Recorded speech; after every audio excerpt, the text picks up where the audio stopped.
what asset classes, I'm interested to know, are holding up better? If you were to Yeah. put them in kind of a best to worst, and any surprises? Well, the worst obviously is retail and hospitality. One surprise has been, so I'm working on, I don't do a ton of residential, but I'm working on one very high-end single family, or actually it's a 2-parcel property in Beverly Hills. And that deal has had the same type of issues from our side of, equity partners backing out, this, that, and the other thing, and we're so far working with the seller. But we've been able to present the seller with some good news that 7 homes in the last 10 days have been closed in the, call it $25 to $45 million range in that area, which is very surprising, right? I mean, there were, no face-to-face listings, right? You can't go do property tours. But I think a lot of very wealthy folks want they want a sanctuary. And so there's actually sales of single family homes, and particularly I think high-end homes, that are doing all right and reasonably well. And frankly, in the back end of this, I think, there may be a flight out of density, people who want a little bit more space. And so I think the residential, particularly high-end residential market, probably will be okay at the end of this. I think self-storage, other types of assets where there's not a lot of face-to-face, the rents and storage are not, that high. A lot of them are on auto pay, right? So it may be a while before people who lose their jobs and have to save money realize, hey, this is getting withdrawn automatically from my account. Whereas high traffic, high touch hospitality, retail, all these other asset classes, I think are going to be really devastated. What about multifamily lease-up rates? I've heard anecdotally that there are spikes actually in that. Is that something you've seen anywhere? We have had reports on, with one client of the lease-up rates going up, but I think come April, we'll actually see, what happens. And look, people need a place to live, even if they've lost their jobs, which is, one of our clients is a big mobile home park operator, and they think that they'll be in fairly good shape. But at the end of the day, if the job report was 3.3 million unemployment, twice what people thought it would be, and it's not going to get better maybe before it gets worse. So I do think that even in these residential type multifamily mobile homes, there'll be issues there as well. So one of the comments that you made in your email to me was that buyers and sellers, real estate investors, are optimistic, and that nobody's really acting as though this is, quote, the end, right? The music has not stopped. It's stopped, but it's just on pause. We're just waiting for it to come back. So that's really how people are acting, you think?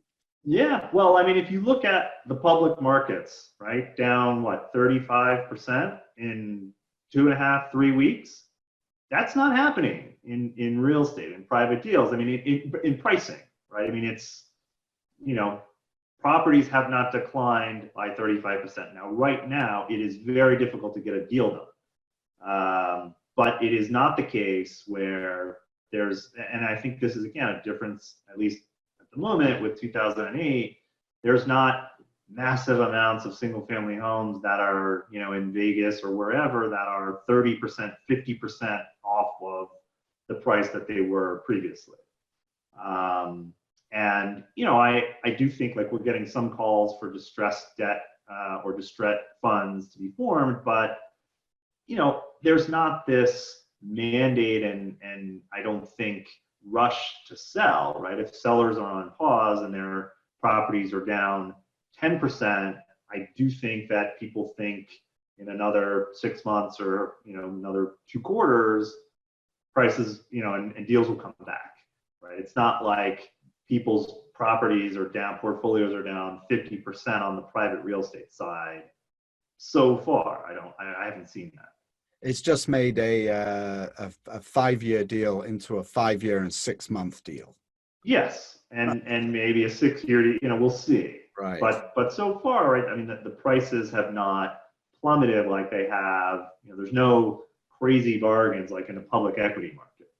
Yeah, other than REITs, maybe.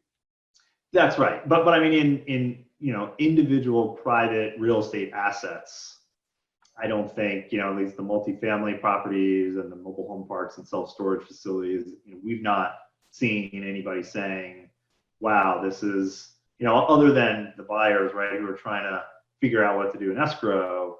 Again, look, lots of people in the last 5 to 7, however many years, have made lots of money, and they have it and they need to deploy it. We had another call, a partner of mine with a client who has 2 funds of $600 and $800 million, and they are thinking, okay, we've got all this dry powder. It's going to come to pass in 3, 6, 8 months that there's going to be assets to buy. So I don't think people are thinking it's the end. I think people are, again, hitting pause and trying to make sense of everything and seeing what stimulus comes and what regulations come down. But there will be a time when there's deals to be done again.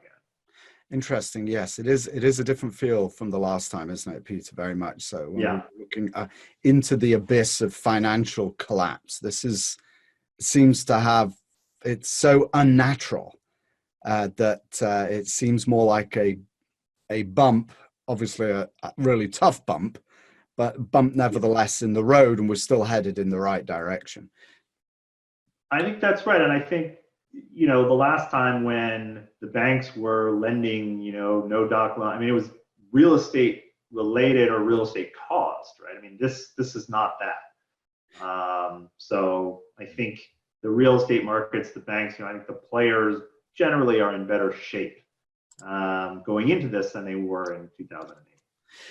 So you did mention opportunistic deals. Let's just wrap up with a couple questions. Sure. Folk are looking at putting together distressed deals or distressed deal funds in anticipation of some failures, right? That is correct. We do have clients who have called about that.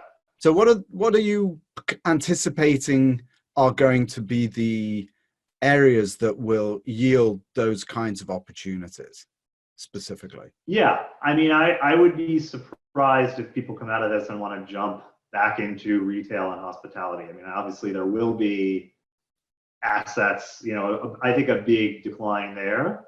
But if you think about it, when it's safe to go back to work, are people immediately going to want to go back to a crowded restaurant or a concert or a basketball game? So I think maybe some folks will be looking at those kinds of assets, but I think probably more in the office, or if there is the mom and pops who have been forced to sell their multifamily.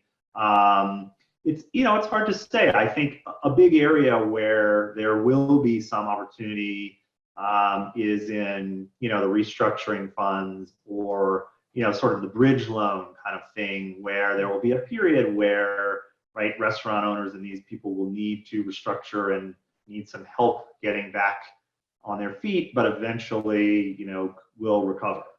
So it'll be interesting to see whether it's actually buying assets or on the lending side of, lending support to some of these other industries.